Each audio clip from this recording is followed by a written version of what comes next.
قافلة الهدى الدعوية. أثابكم الله. فضيلة الشيخ، يقول السائل: في الآونة الأخيرة تقوم بعض القنوات وكذلك مواقع الإنترنت بنشر مقاطع صوتية لفضيلتكم جزاكم الله خيرا، لكن يقومون بوضع إيقاعات ونغمات موسيقية ويضعون صورا خلال نشر ذلك المقطع، هل من نصيحة في ذلك أثابكم الله؟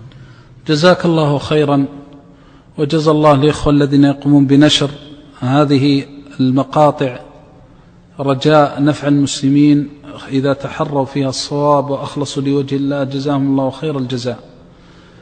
لكن عند وضع هذه المقاطع المشتملة على ذكر الله والمواعظ أو المشتملة على العلم، فأقول لا يجوز وضع الموسيقى معها، ومن فعل ذلك فإنه آثم شرعا، وإثمه أعظم من إثم من يجعل الموسيقى مجردة، لأن هذا فيه تهكم بكتاب الله والوحي وما بني على الوحي من المواعظ ومن الأحكام، فلا يجوز خلط الحق بالباطل.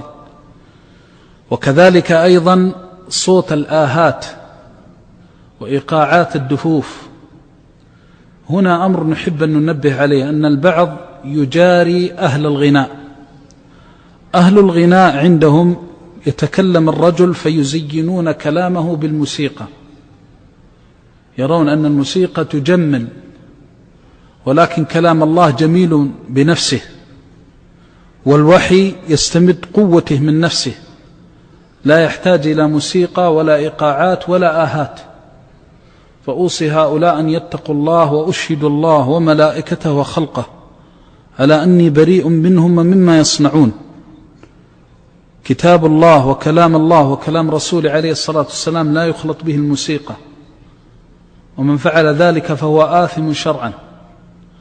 وأما الآهات عجيب والله، ديننا ما هو دين أحزان ولا هو طقوس الأحزان كما يفعل بعض أهل البدع، يعيشون حياتهم كلها وهم يبكون ويتباكون ويضربون صدورهم. هذا ما هو بدين الله ولا هو بشرع الله. شرع الله في كتابه وسنة نبيه عليه الصلاة والسلام الحكمة، وهذا اللغط والصياح أثناء الذكر مخالف للشرع. يقول الله في كتابه: وإذ صرفنا إليك نفرا من الجن يستمعون القرآن فلما حضروه قالوا أنصتوا. إذا جلس الإنسان في مجالس الذكر ومجالس الوعظ ومجالس العلم فعليه أن ينصت. هل وقف النبي صلى الله عليه وسلم بين الصحابة وقام شخص يترنم بالأناشيد؟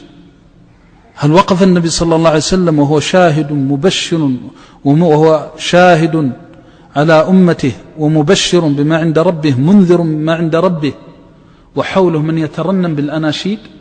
هل وجدتم هذا في سنة صحيحة؟ ألا نتقي الله عز وجل؟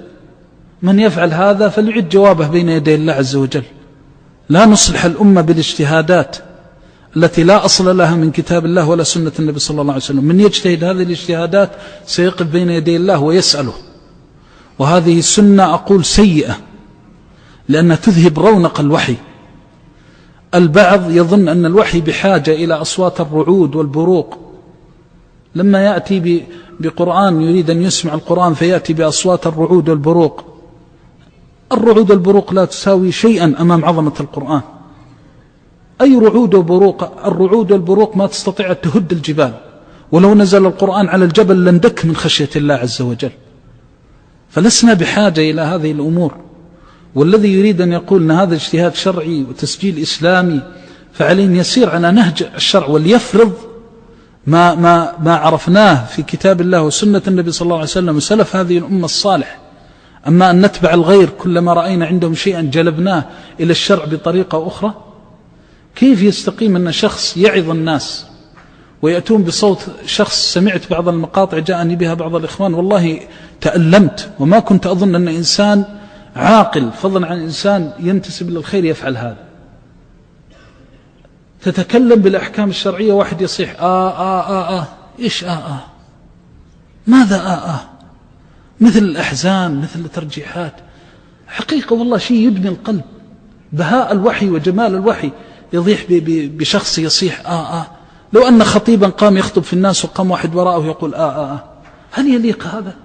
شيء ممجوج لا يليق لا طبعا ولا شرعا.